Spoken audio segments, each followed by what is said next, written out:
नमस्कार दोस्तों, आप देख रहे हैं गुरु टीवी लाइव। कुछ महत्वपूर्ण जानकारी है कि सीआरसीएस सहारा रिफंड पोर्टल पर अब किस प्रकार का भुगतान हो रहा है, उसी संबंध में मैं कुछ बताना चाहता हूं।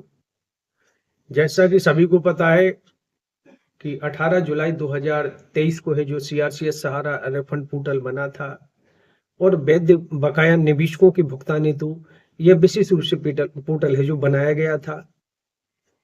और 29 मार्च 2023 के पहले जो 4 सोसाइटियां हैं जिनके जमाकर्ता हैं और उनकी अवधि परिपक्व हो चुकी है, तो इस पोर्टल के माध्यम से उनका भुगतान किया जाना था। लेकिन प्रश्न यह उठता है कि लगभग 2 वर्ष से ज्यादा हो जाने के उपरांत भी ऐसे सैकड़ों जमाकर्ता हैं क्षेत्र में, और देश में तो मानो लाखों होंगे, कि जिनका है जो वेरिफिकेशन सहारा समूह की जो समितियां हैं उनके द्वारा नहीं किया गया। खुलेआम वैधानिक नियमों की धज्जियां उड़ाई गई, मनमानी तरीके से वेरिफिकेशन किया जा रहा है। और इसमें वेरिफिकेशन किसका किया जा रहा है? जो सहारा समूह के जो कर्मचारी हैं वह अपने निजी रिश्तेदार परिजनों के वेरिफिकेशन को प्राथमिकता दे रहे हैं। और जो कंज्यूमर फोरम है या हाई कोर्ट के आदेश है, जिन जमाकर्ताओं के भुगतान हेतु जिनके आधार पर ही यह पोर्टल बना था, उनके भुगतान को किसी भी प्रकार की प्राथमिकता नहीं दी गई। उनके जो शेयर मास्टर अपलोड कराने के उपरांत उनको होल्ड पर रखा है अथवा उनका वेरिफिकेशन नहीं किया जा रहा है। यह जानबूझकर है जो वैधानिक नियमों को चुनौती दे रहे हैं, माननीय सर्वोच्च न्यायालय के आदेश की अवहेलना कर रहे हैं। अभी एक मंत्री जी थे, मैंने उनको इस संबंध में बताया, कुछ जमाकर्ता ने भी उनके पास शिकायत की, क्योंकि वो वर्तमान सरकार के क्षेत्र स्तर के राजनेता हैं और कुछ पद भी उनके पास में है। तो उनके पास भी यह बात रखी, उन्होंने बोला हम इस संबंध में सहकारिता मंत्री जी से बात करेंगे, आप हमें जानकारी बना कर दीजिए। लेकिन सोचने की बात है कि जिनके पास गए थे उनको जब स्थिति बताई तो वह भी चकित रह गए, क्योंकि वो जो राजनेता है उनका भी लगभग जो 2 साल से भुगतान अटका हुआ है और उनका कंज्यूमर फोरम का आदेश भी हो चुका है, लेकिन उनको आज तक भुगतान प्राप्त नहीं हुआ।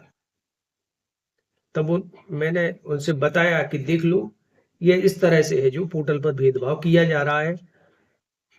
किसी को जो सहारा के नजदीक है, सहारा की जो प्रबंधन की समितियां हैं जो और उनके रिश्तेदार हैं, तो उनका वेरिफिकेशन शीघ्र किया जा रहा है। और यहाँ 2-2 साल हो गए, उनका वेरिफिकेशन जानबूझकर नहीं किया जा रहा है। कभी शेयर चाहिए, कभी मास्टर चाहिए, और ये सब हो जाने के उपरांत भी जमाकर्ता को भुगतान नहीं दिया गया। या तो वो सोसाइटी के द्वारा है जो पेंडिंग पड़ा हुआ है, जांच ही नहीं किया गया, अथवा होल्ड किए हुए हैं। क्यों किए हैं, किस कारण किए हैं, इसका किसी को कोई पता नहीं। सीआरसीएस से पूछो तो सीआरसी बोलती है सहारा समूह की समितियों से संपर्क करो, और समिति का सभी को हाल पता है कि ऑफिस बंद है। कुछ कर्मचारीगण है जिनके माध्यम से यह जानकारी प्राप्त होती है, वो बोलते हैं कि रीजन बात करो, रीजन बोलता है मंडल बात करो, मंडल बोलता है हेडक्वार्टर बात करो। अभी मैंने उनसे पूछने का प्रयास किया कि आखिर यह वेरिफिकेशन क्यों नहीं किया गया, कि लोग सितंबर से वेरिफिकेशन बंद है। तो मैंने बोला सितंबर से बंद है ना, लेकिन ये तो 2 साल हो चुके, 1 साल हो चुके किसी को, तो इनका वेरिफिकेशन क्यों नहीं किया गया? तब उनके पास कोई जवाब नहीं था। साफ था कि नियत में खोट है तो बरगद कहां से हुई। मन माने तरीके से ये लोग भुगतान दे रहे हैं। लेकिन दुख की बात यह है कि जब सीआरसीएस सहारा रिफंड पोर्टल के संचालन करने वाले माननीय सुभाष रेड्डी और माननीय गौरव अग्रवाल जी हैं, इनकी देखरेख में यह काम हो रहा है, तो प्रश्न तो खड़ा होता है कि इसमें कोई नियम नहीं, किस डेट का कब भुगतान देना है, कोई क्रमगत भुगतान की व्यवस्था नहीं। मन चाहे तरीके से भुगतान जिसका देना हो दो, जिसका नहीं देना हो ना दो। और जब ऐसे भी जमा करता है जिन्होंने शिकायत की, तब उनको जवाब यह मिला। अब एक जमा करता है, उनका प्रत्यक्ष प्रमाण है, उन्होंने एक आरटीआई लगाई थी और आरटीआई में उन्होंने बताया था कि मेरे दावे को लगभग 1.5 साल बाद डिफिशियंसी दी गई। तो आखिर ये क्यों दी गई, इसमें क्या कमी है? उसमें किसी प्रकार की कोई डिफिशियंसी नहीं थी। और ये पत्र है, और इस पत्र में है जो सीआरसीएस ने उसकी दावा है जो 92,250 रुपये स्वीकृत हुआ था, ये पत्र भी उन्होंने गलत बना के डाला। दावा स्वीकृत थी और पत्र में उसमें 13,000 रुपये अमाउंट लिखा है, जबकि उसका 92,250 रुपये अमाउंट पुनः आवेदन करने पर स्वीकृत हुआ था। अब डिफिशियंसी का आई, इसको किसी भी प्रकार की कोई डिफिशियंसी नहीं थी, बस इन्होंने यही लिख दिया कि जमाकर्ता द्वारा पुनः आवेदन प्रपत्र अपलोड नहीं किया गया। और 13,000 रुपये का जिक्र है इस पत्र में कि 13,000 रुपये का आपने रिफंड हेतु दावा किया था, ये जो कि झूठ है, क्योंकि इनने 92,250 रुपये का दावा किया था। और इस पत्र में है जो 13,000 रुपये जो कि है जो यह पत्र भी फर्जी है, फेक है। पुनः इन्होंने पूछा कि पुनः आवेदन प्रपत्र अपलोड नहीं किया है, क्या इसको अपलोड किए बिना दावा सबमिट हो सकता है?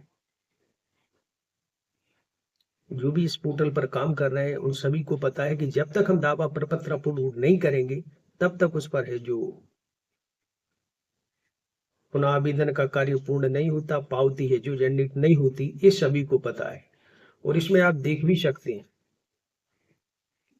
कि इसमें स्पष्ट है कि जमाकर्ता द्वारा पुनः आवेदन प्रपत्र अपलोड नहीं किया गया है, जो कि रॉन्ग डिफिशियंसी है, गलत है। इससे स्पष्ट होता है कि सहारा समूह की समितियां है जो वैध जमा करता है, चाहे वो कंज्यूमर फोरम के हो, चाहे हाई कोर्ट के हो, चाहे उन्होंने सीआरसीएस में पुनः शिकायत दर्ज कराई हो, उनके साथ किस प्रकार का भेदभाव किया जा रहा है। हालांकि ये मैं मंत्री जी को दे चुका हूं इसकी छाया प्रति कि देखो किस तरह है जो नियम कानून की धज्जियां उड़ाई जा रही है। आप तो बोले मेरी सरकार ये कर रही, मेरा सरकार वो कर रही है, तो आप ही देख लो। और आपका भी भुगतान अटका हुआ, आपके परिवार का अटका हुआ है। दूसरी ओर एक जमा करता है, इन्होंने कंज्यूमर फोरम के आदेश सहित पुनः आवेदन किया था और इनके आवेदन को है जो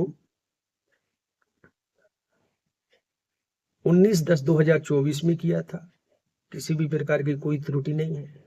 अब वो अलग बात है कि मन से बना के सीआरसीएस कुछ भी डाल दे, कहते दावा पर पत्र अपलोड नहीं है, छवि नहीं साफ दिख रही। और जिनकी दिखनी है समितियों की कृपा होगी उनकी सब, अगर शेयर भी अपलोड नहीं है, मास्टर भी अपलोड नहीं, तो भी भुगतान खाते में पहुंच जाएगा। इस तरह का ये भेदभाव है और सभी को पता है कि जब सुप्रीम कोर्ट ही समय नहीं दे रही है तो आम आदमी कहाँ न्याय की अपेक्षा रखेगा। तो यह सब विषय वस्तु है। इन्होंने लिख के डाला कि आखिर मेरा भुगतान क्यों नहीं दी जा रहा है, क्योंकि मुझे 2024, 25, 26 होने को है, 26 मार्च का माह लग रहा है, क्षमा चाहूंगा, मार्च का महीना तो चल ही रहा है, तो अभी तक मेरा भुगतान क्यों नहीं डाला गया। तो इनकी तरफ से कोई किसी भी प्रकार का भी जवाब नहीं दिया गया। और भी जमा करता है, एक लेडीज है, उसका नाम है जो आधार कार्ड में स्पेलिंग मिस्टेक थी, उसने सुधार करवाया, पैन कार्ड को भी सुधार करवाया, मात्र कुछ स्पेलिंग के शब्द मिसिंग थे, सही तरीके से नहीं थे, विद्या रानी, विंद रानी इस टाइप से था, तो उसने सुधार करके पुनः आवेदन किया।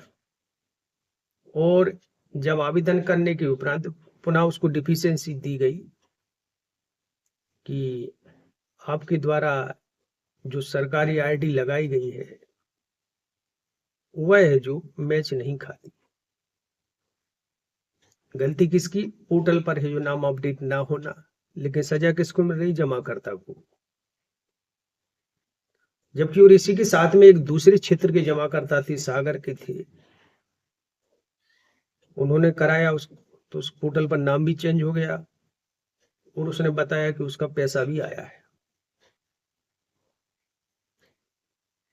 तब मैंने पूछा कि आखिर हमारे क्षेत्र के साथ ऐसा भेदभाव क्यों किया जा रहा है। तब उन्होंने बताया कि मुझे लगता है कि सोसाइटियां हैं जो इस क्षेत्र में हाई कोर्ट में रिट वगैरह लगाई गई थी, ऐसे जानबूझकर है जो इन लोगों के भुगतान देने में भेदभाव किया जा रहा है और जानबूझकर है जो उनको त्रुटियां निकाली जा रही हैं छोटी छोटी सी। ना भी हो कुछ मिसिंग तो कुछ भी लिख के डाल दो, यानी कि हमें जवाबदेही से बचना है। तो ये कुल मिला के ये कानून से खेलना, कि कितना खेल सकते हो उतना खेलो, समय पास करना है। तो आज स्थिति यह हो चुकी है, सभी को पता है स्टार मल्टीपर्पज कोऑपरेटिव सोसाइटी के जिनके खाते परिपक्व हो चुके हैं 2021 में, उनकी मेंबरशिप इनवैलिड है। जब पोर्टल नहीं बना था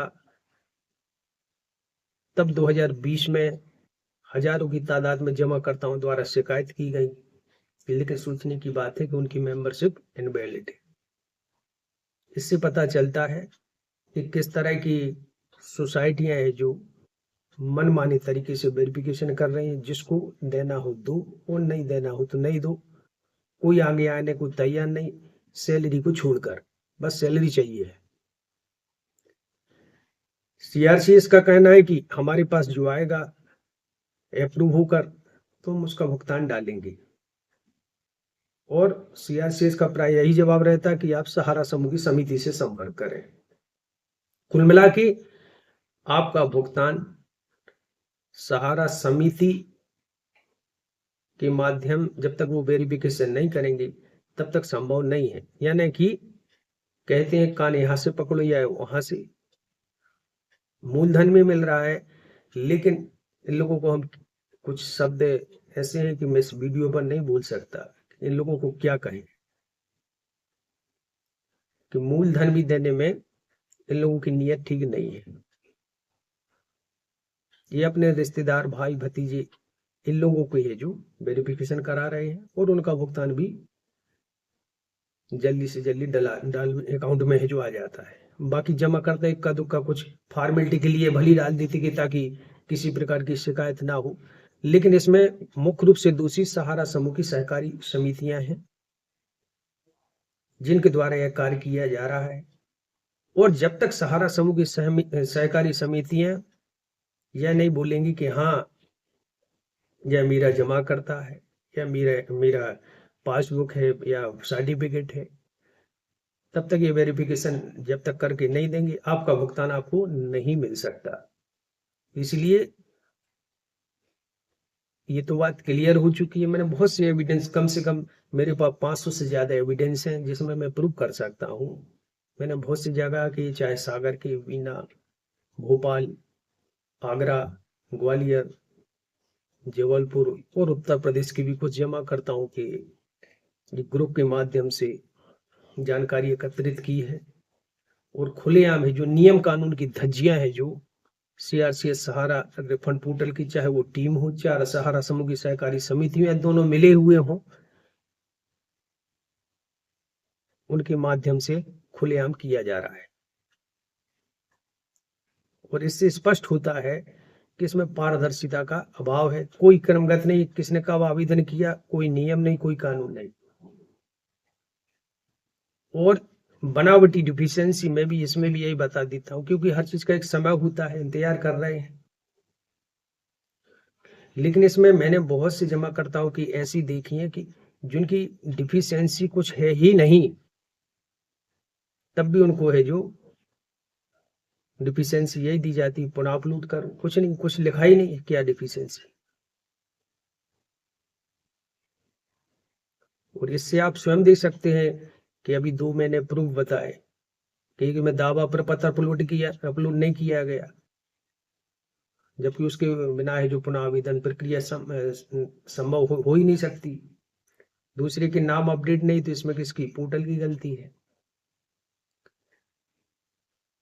तो इस तरह की है जो आप देख सकते हैं। अभी ऐसे कुछ जमाकर्ताओं की हमको मिले थे, क्या बोलते, जबलपुर के, उन्होंने बताया कि देख लो इनके कोई शेयर मास्टर अपलोड नहीं है, लेकिन इनका पैसा इनको डाल दिया गया।